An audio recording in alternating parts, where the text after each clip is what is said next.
What's going on, people? It's Cleotis Alexander. We're talking about King Kong versus Godzilla. There are so many places and so many things I want to go with this movie.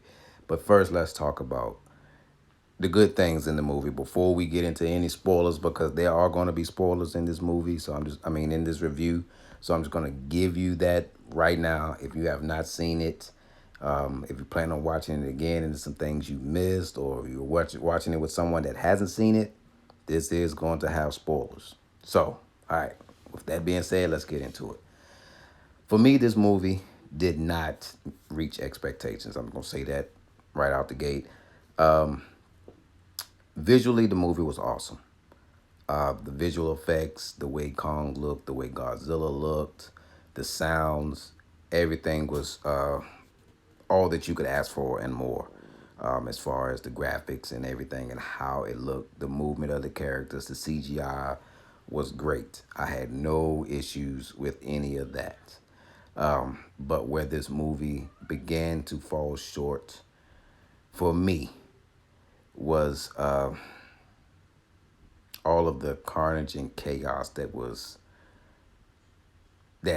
done in the movie, as far as the damage by them, and it was just like that was a cliffhanger. Like it just left you hanging. And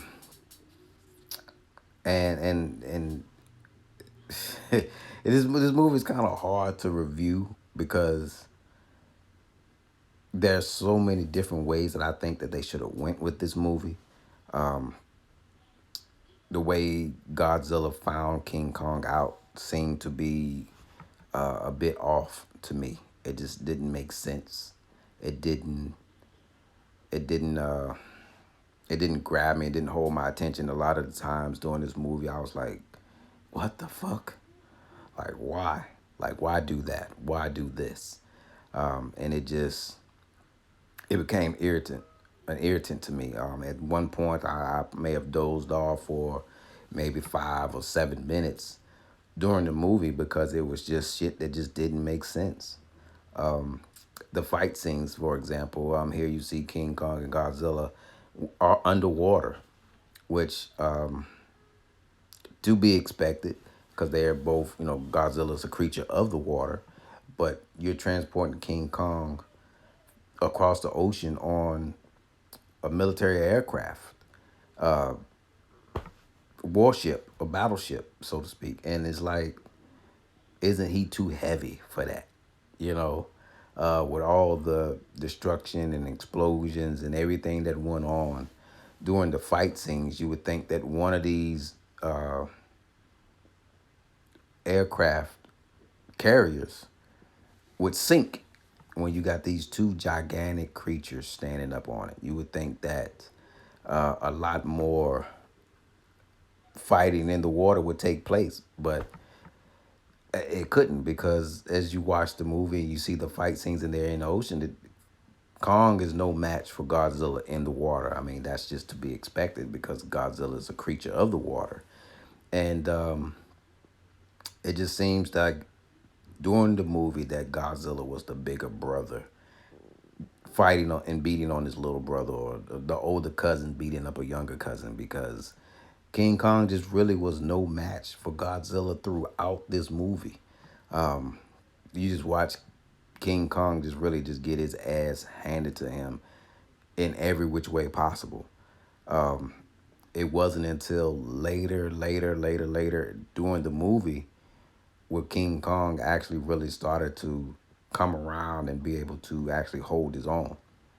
I was expecting more of a King Kong Godzilla fight on Skull Island. I was expecting somehow, some way that Godzilla would have been coaxed or honed in or called to Skull Island to fight King Kong for whatever reason. But that's just not what happened. Godzilla did seek King Kong out, but it wasn't on his own, or it wasn't because he felt threatened. It was because something was calling him. I'm not going to give too many spoilers, but something was calling him. And he really wasn't even after King Kong. And that's the one thing you find out in the movie, that he really was like, I don't even have an issue with you. but it became an issue. So that's what happened. And like I say, Godzilla was just so much more powerful than King Kong throughout this movie. It was just too many times that the humans in the movie had to save King Kong until he found this mystical hammer or axe that was made out of one of the spikes off of Godzilla's back.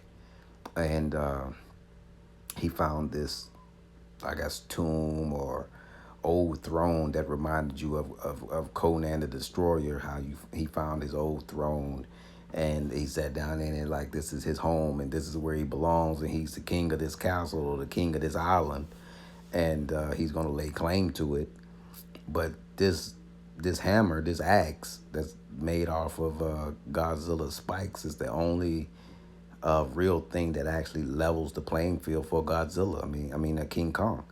Up until King Kong finds this spiked axe off of Godzilla's back, that who knows how it got there, who knows how it was made. This is the only thing that really gives him a fighting chance against Godzilla. At one point in the movie, goddamn it, Godzilla had beaten Kong and knocked him out. Kong was unconscious. You could see King Kong hitting Godzilla from the very first fight with like everything he had, and it just didn't hurt him. It didn't phase him.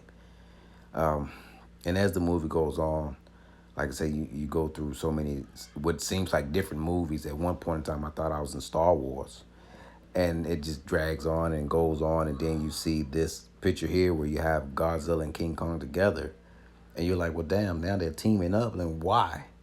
Because some mad scientist decided it was a good idea to insert a fucking mechanical Godzilla. So the whole plot of the movie was that Godzilla or King Kong, one of them was supposed to take each other out. And then you're going to have this huge, gigantic Godzilla robot that's a VR-controlled piece of equipment that you're going to use to take out whichever of the remaining two creatures are left. So you're going to get them to kill each other, and then whichever one's left, you're going to use this gigantic android or whatever the fuck Terminator type Godzilla to kill the other one. And it just made no sense. It was just like, why? Why was that? So many different angles could have been done with this movie. So the plot, the story, everything could have been done totally different that made this movie a A+ movie. And it wasn't. Like I sadly, I would have to say I would give Godzilla versus King Kong versus Godzilla. I would have to give it a C, maybe a C+, just on the aspect of the visual effects. As I said, it was so much destruction and death in this movie, and it's like no one's held accountable for it. And it's like, you kind of just brush it off because you really just want to see the fight between Godzilla and King Kong. And it delivers on the fights between Godzilla and King Kong for the most part. But as I said, King Kong just seems like he couldn't hold a candle to Godzilla. Godzilla just pretty much just walked the dog on him all day long. And it was just like King Kong couldn't do anything. And that's my take on King Kong versus Godzilla. Like always, please subscribe, like, share, and